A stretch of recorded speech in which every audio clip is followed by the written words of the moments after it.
1. Your most unhappy customers are your greatest source of learning.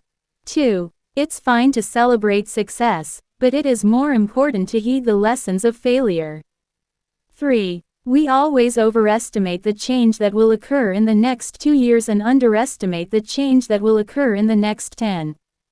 Don't let yourself be lulled into inaction. 4. If you are born poor, it's not your mistake, but if you die poor, it's your mistake.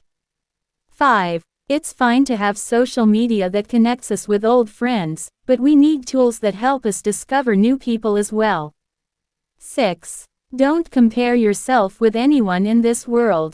If you do so, you are insulting yourself. 7. We always overestimate the change that will occur in the next 2 years and underestimate the change that will occur in the next 10.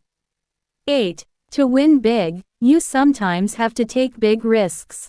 9. The world won't care about your self-esteem. The world will expect you to accomplish something before you feel good about yourself. 10. Life is not fair. Get used to it.